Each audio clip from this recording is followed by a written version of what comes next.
नमस्कार, उत्तराखंड प्राइम में आप सभी का स्वागत है। मैं हूं आपके साथ अनु सिंह। खबरों की शुरुआत बड़ी खबर के साथ। चंपावत से खबर, जहां कल नामांकन दाखिल करेंगे सीएम धामी। कल 1:30 बजे नामांकन वे दाखिल करेंगे। चंपावत सीट से नामांकन कल दाखिल करेंगे मुख्यमंत्री पुष्कर सिंह धामी। नामांकन के दौरान जनसभा को भी वे संबोधित करेंगे। बनबसा और टनकपुर में भी रैली का कार्यक्रम है। चंपावत उपचुनाव से जुड़ी हुई ये बड़ी खबर, जहां कल सीएम पुष्कर सिंह धामी अपना नामांकन दाखिल करेंगे। कल 1:30 बजे नामांकन दाखिल करेंगे सीएम। चंपावत सीट से वे अपना नामांकन दाखिल करेंगे और इस दौरान एक जनसभा को भी संबोधित करेंगे। पंकज राणा हमारे संवाददाता खटीमा से हमारे साथ जुड़ चुके हैं ज्यादा जानकारी के साथ। पंकज, जानकारी दें, कल नामांकन दाखिल करना है सीएम धामी को, इसे लेकर क्या तैयारियां हैं और किस तरह का ये कार्यक्रम रहने वाला है, क्या इसे लेकर टाइमिंग भी है? देखिए, मुख्यमंत्री के नामांकन के लिए सभी तैयारियां पूरी कर दी गई हैं। पार्टी के तमाम जो वरिष्ठ नेता हैं वो चंपावत में डेरा डाल चुके हैं और अभी 3 साढ़े 3 बजे के करीब भाजपा की एक बड़ी बैठक हुई थी, जिसमें मुख्यमंत्री के नामांकन के लिए जो एक रूपरेखा तैयार की जानी है वो तैयार कर ली गई है। 1:30 बजे से पहले मुख्यमंत्री का शुभ मुहूर्त नामांकन के लिए रखा गया है और मुख्यमंत्री 1:30 बजे से पहले नामांकन कर देंगे। उससे पहले मुख्यमंत्री अपनी जो पहली उनकी विधानसभा सीट रही है, जहाँ से वो चुनाव हार गए हैं, अभी खटीमा में अपने गृह क्षेत्र में मौजूद हैं और अपने घर पर ही वो अभी मौजूद हैं। यहाँ से कल सुबह वो 7:30 बजे निकलेंगे और यहाँ से बनबसा पहले सबसे पहले पहुंचेंगे। बनबसा में वो एक रोड शो करेंगे, वहाँ के तमाम लोगों से मुलाकात करेंगे। रोड शो के माध्यम से भी वो ये पहली बार हो रहा है कि जब कोई मुख्यमंत्री खटीमा में रोड के माध्यम से ही, सड़क मार्ग के माध्यम से खटीमा पहुंचेगा। तकरीबन देखिए 90 किलोमीटर का ये सफर होगा, जहाँ से मुख्यमंत्री पहले बनबसा में जाएंगे, उसके बाद वो टनकपुर में रहेंगे, टनकपुर में एक रोड शो करेंगे, उसके बाद वो टनकपुर से होते हुए सीधे चंपावत पहुंचेंगे। चंपावत उनका 1:30 बजे के पहुंचने का कार्यक्रम है। उस वक्त वो पहले अपना नामांकन दाखिल करेंगे और नामांकन दाखिल करने के बाद वो एक बड़ी जनसभा को संबोधित करेंगे। तो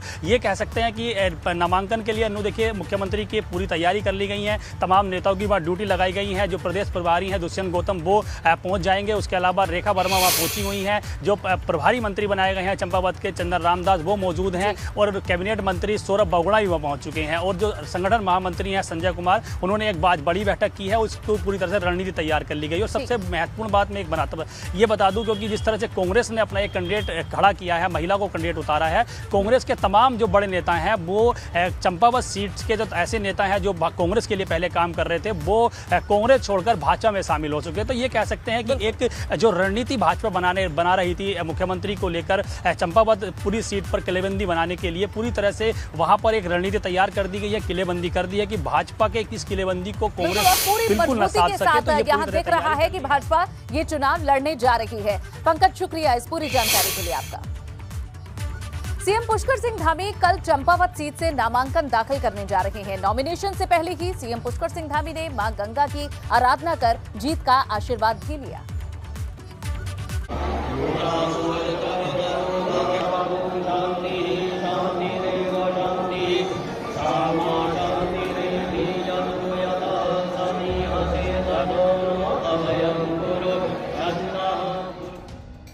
चंपावत सीट पर नामांकन से पहले सीएम पुष्कर सिंह धामी मां गंगा की शरण में पहुंचे हैं। गंगा सप्तमी के मौके पर मुख्यमंत्री पुष्कर सिंह धामी ने हर की पैड़ी पर पहुंचकर मां गंगा की आराधना की।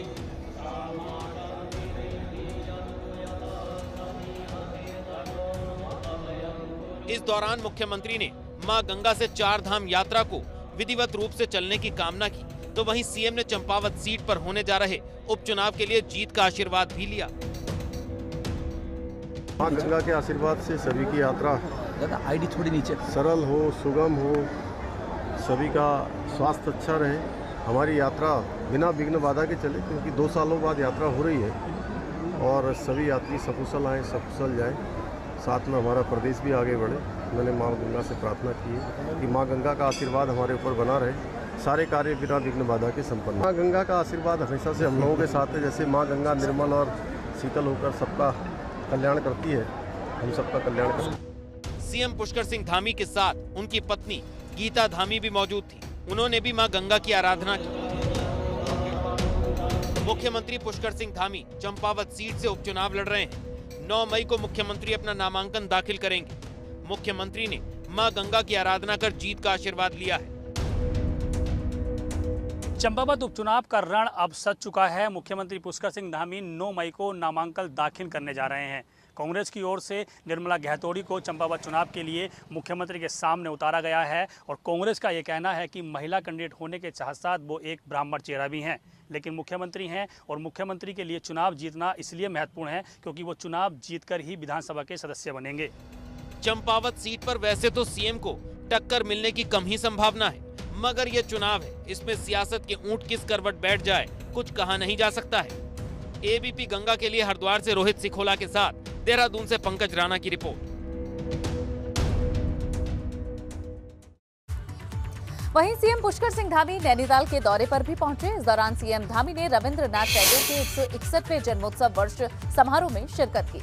मुख्यमंत्री ने टैगोर विश्वविद्यालय के लिए 45 एकड़ भूमि पूजन भी किया है और सीएम ने कहा है कि इस भूमि को विकसित करने के लिए जल्द काम शुरू होगा। सरकार ने हमारी यहाँ पर जमीन अलॉट कर दी है और जल्दी ही यहाँ पर ये परिसर बनेगा। इसकी डीपीआर इत्यादि बनने की प्रक्रिया चल रही है और हम भी प्रयास करेंगे कि जल्दी से जल्दी इस क्षेत्र में, क्योंकि ये अध्यात्म की भूमि है, ये हमारी धर्म संस्कृति की भूमि है। यहाँ से गुरुदेव ने पूरे विश्व का चिंतन किया था, उन्होंने यहाँ से तमाम प्रकार की अपनी रचनाएं की थी, तो ये भूमि निश्चित रूप से हमारे लिए बहुत ही स्मरण की भूमि है। बढ़ते हैं खबरों में आगे। खबर टिहरी से एक हादसा हुआ है, एक दर्दनाक हादसा हुआ जहां एक कार अनियंत्रित होकर गहरी खाई में गिर गई और इस हादसे में 5 लोगों की जान चली गई। बताया जा रहा है कि यह हादसा ऋषिकेश श्रीनगर नेशनल हाईवे 58 पर हुआ है। तोता घाटी से आगे सफेद पहाड़ के पास ये कार खाई में जा गिरी, जिससे मौके पर ही 5 लोगों की मौत हो गई। ये सभी लोग एक ही परिवार के सदस्य थे।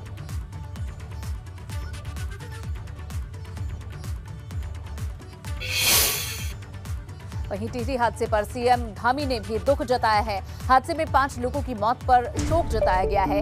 परिजनों को कष्ट सहन करने की शक्ति ईश्वर प्रदान करे, सीएम धामी ने ये प्रार्थना की है, दुख जताया है इस टिहरी हादसे पर। बता दें कि एक ही परिवार के ये लोग थे जो कार में सवार थे। ये गाड़ी खाई में गिरी जिसमें 5 लोगों की जान चली गई। सीएम धामी ने अब इस पर ये ट्वीट किया है, ये बयान दिया है, हादसे पर दुख जताया है।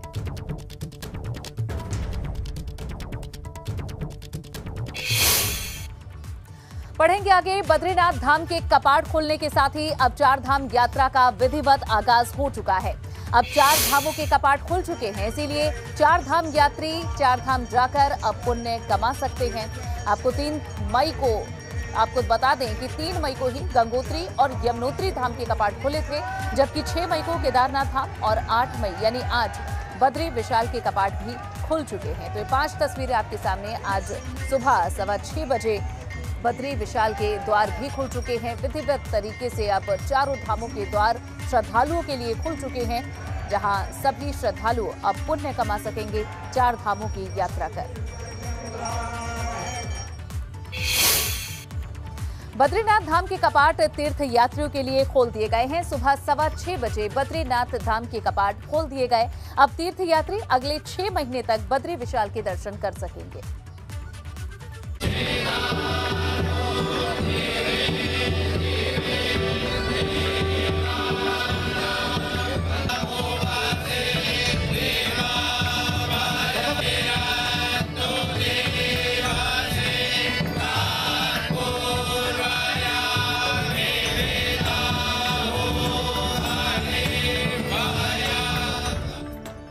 उत्तराखंड की 4 धाम यात्रा का हिंदू धर्म में अलग ही महत्व है।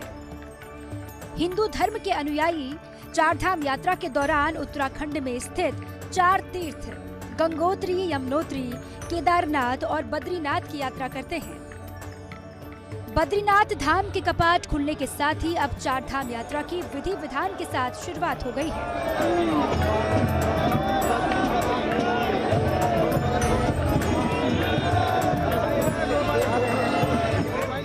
सुबह 6:15 पर बद्री विशाल के कपाट खोल दिए गए। कपाट खुलने के साथ ही हजारों की संख्या में तीर्थ यात्री यहां पर पहुंच रहे हैं।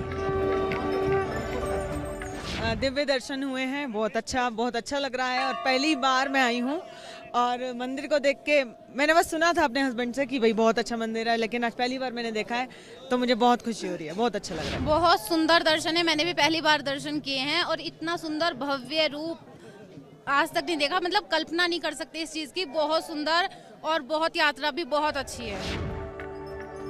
चार धाम यात्रा की शुरुआत हर साल गर्मी के महीने में होती है। सर्दी के मौसम में चार धाम के कपाट बंद रहते हैं। ये परंपरा सदियों से यहाँ पर चली आ रही है।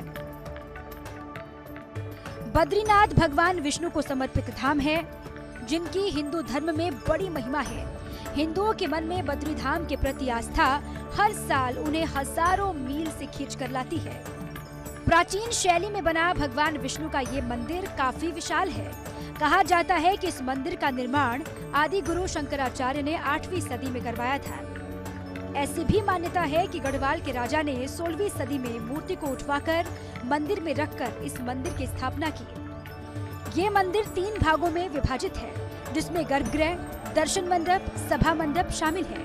इस मंदिर को धरती का बैकुंठ भी कहा जाता है। बद्रीनाथ मंदिर की इन्हीं मान्यताओं को लेकर यहाँ हर साल बड़ी संख्या में तीर्थयात्री आते हैं।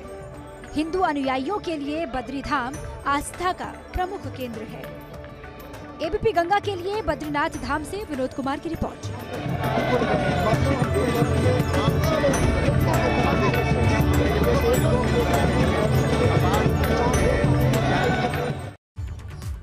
तो अब उत्तराखंड के चारों धामों के कपाट खुल चुके हैं, इसीलिए चार धाम यात्रा की विधिवत शुरुआत हो गई है।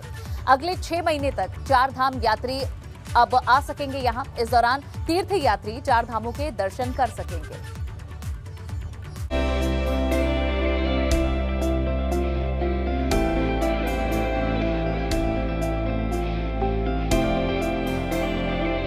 हिंदुओं की पवित्र और आध्यात्मिक यात्राओं में से एक है उत्तराखंड की चारधाम यात्रा। चारधाम यात्रा के दौरान श्रद्धालु यमुनोत्री, गंगोत्री, केदारनाथ और बद्रीनाथ धाम के दर्शन करते हैं। इन चारों धाम का हिंदू धर्म में विशेष स्थान है। माना जाता है कि जिसने चार धाम कर लिए उसे मोक्ष मिल गया।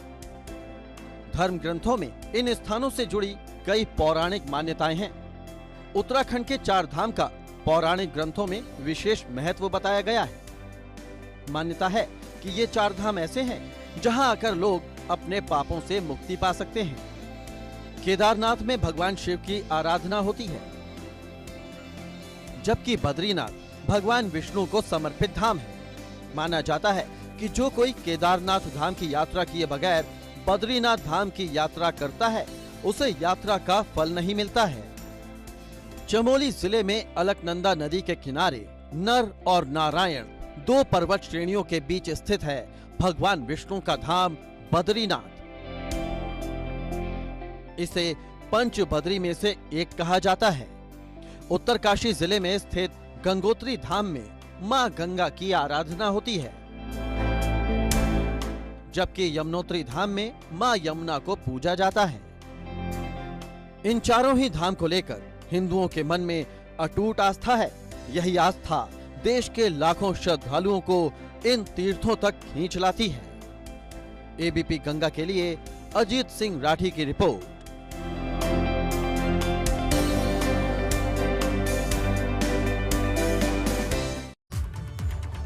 तो बद्रीनाथ धाम की यात्रा भी अब शुरू हो चुकी है और ऐसे में यात्रा पर तीर्थ यात्रियों की भीड़ भी उमड़ रही है, जिसे लेकर पुलिस की तरफ से सुरक्षा के पुख्ता बंदोबस्त किए गए हैं। डीजीपी अशोक कुमार ने कहा है कि यात्रा के दौरान किसी तरह की अव्यवस्थाएं नहीं होंगी। उधर मंदिर समिति की तरफ से भी यात्रियों के रुकने और दूसरी जरूरतों की व्यवस्थाएं की गई हैं। एंट्री और एग्जिट को हमने अलग किया है, जिससे किसी तरह की स्टैम्पेड की नौबत न आए। और बाकी हमारी व्यवस्था क्राउड मैनेजमेंट की भी और ट्रैफिक मैनेजमेंट की भी सुचारू है और पूरी तरह से सुगम और सुरक्षित यात्रा के लिए हम लोग प्रतिबद्ध हैं। सर, 2 साल के बाद में बड़े पैमाने पर इस बार चारधाम यात्रा की शुरुआत हुई है। आप क्या मानते हैं कि एक बड़ी चुनौती पुलिस के सामने है, चाहे ट्रैफिक पुलिस हो चाहे जिला पुलिस हो, क्योंकि केदारनाथ में तमाम जो रूट्स हैं वहाँ पर यात्रियों की संख्या बढ़ती जा रही है, दिक्कतें बहुत हैं। चुनौती बहुत बड़ी है, इसीलिए ये आइडिया आया था कि रजिस्ट्रेशन करा लिया जाए, जिससे लोग बागों से ये था कि थोड़ा सा अगर एक दिन में उनको जगह नहीं मिल रही तो भविष्य में आने वाली डेट्स में आ जाएं। थोड़ा सा यात्रा स्टैगर हो जाएगी तो हमारे लिए ईजी होगा। इसके बावजूद हम पूरा प्रयास कर रहे हैं कि लोगों को किसी तरह के रेस्ट्रिक्शंस ना फेस करने पड़े और पूरी यात्रा को हम भीड़ के बावजूद सुरक्षित रूप से करा सकें। इस वर्ष धामों में बड़ी संख्या में, भारी संख्या में लोग श्रद्धालु उमड़ रहे हैं, तो उन परिस्थितियों में क्या चुनौतियां हमारे समक्ष होंगी, उन चुनौतियों का भी हम आकलन कर रहे हैं और उन चुनौतियों को कैसे उनका समाधान करें उस बारे में भी हम लगातार प्रयासरत हैं। केदारनाथ धाम की यात्रा पर तीर्थ यात्रियों की भीड़ उमड़ रही है। यात्रा शुरू होने के 2 दिन के भीतर ही केदारनाथ धाम में 41,000 से ज्यादा यात्री पहुंच चुके हैं। मगर दुखद खबर ये भी है कि यात्रा पर आने वाले 4 यात्रियों की मौत भी हुई है। 3 महिला यात्रियों की मौत तबीयत बिगड़ने से हुई, जबकि 1 यात्री की जान खाई में गिरने से गई। पैदल मार्ग पर तबीयत बिगड़ने से 1 महिला की मौत हो गई, वहीं 2 महिलाएं केदारनाथ धाम में स्वास्थ्य खराब होने की वजह से उनकी जान गई।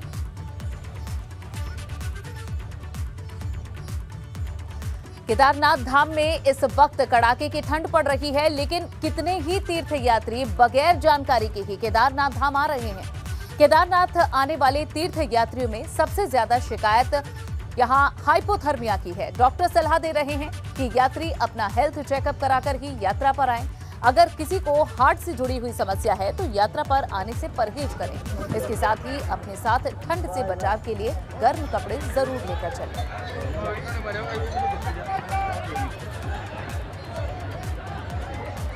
लोग भीग जाते हैं, जब भीग जाते हैं तो उनको फिर मेडिकल प्रॉब्लम्स की समस्याएं जो है ना ज़्यादा आती हैं। बारिश के बाद में 6 सिग्मा हॉस्पिटल में ज़्यादा पेशेंट आते हैं और जिन पेशेंट को हाइपोथर्मिया की शिकायत होती है हम उनको यहाँ इलाज भी करते हैं। और यहाँ पर इस व्यवस्था के अंदर हम कह सकते हैं कि हम लोग मेडिकल प्रैक्टिस के अंदर बेस्ट ऑफ द बेस्ट दे रहे हैं यहाँ पर, और हमारे डॉक्टर्स दिन रात यहाँ काम कर रहे हैं। हमें बिल्कुल आप कह सकते हैं खाना खाने का भी टाइम नहीं मिलता। पहाड़ों में ऊंचाई वाले इलाकों में अक्सर हाइपोथर्मिया के साथ ऑक्सीजन की कमी की भी शिकायत होती है। केदारनाथ धाम में काफी ऊंचाई पर ये स्थित है, इसीलिए यहाँ भी इस तरह की परेशानी होती है। अब आपको बताते हैं कि आखिरकार हाइपोथर्मिया है क्या। दरअसल हाइपोथर्मिया में शरीर का तापमान काफी गिर जाता है। इस स्थिति में बॉडी उतनी जल्दी गर्म नहीं हो पाती जितनी जल्दी गर्मी छोड़ती है। ये स्थिति तब हो सकती है जब कोई व्यक्ति ठंडी जगह पर रह रहा हो। जब व्यक्ति के शरीर का तापमान गिरता है तो नर्वस सिस्टम, हार्ट और दूसरे अंग सही तरीके से काम नहीं कर पाते। ऐसी स्थिति में हार्ट अटैक से मौत होने की आशंका बनी रहती है।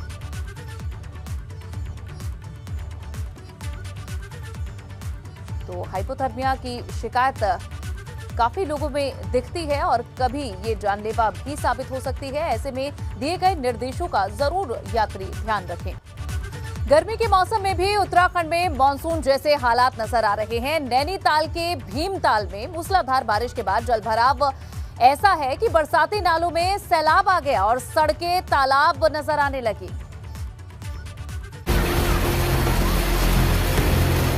यकीन करना मुश्किल कि गर्मी के मौसम में भी उत्तराखंड में हालात ऐसे।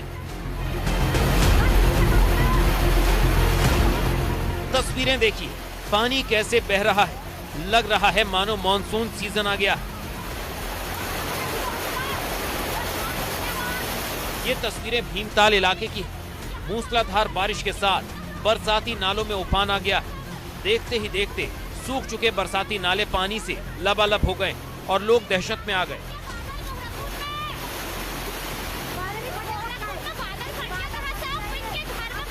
पानी के साथ बहकर आए मलबे की वजह से कई मार्ग घंटों तक बाधित रहे। मॉनसून सीजन से पहले ही इस तरह का मंजर कुदरत की आफत का अलर्ट है। अब मई महीने में ये हाल है तो मॉनसून का क्या होगा।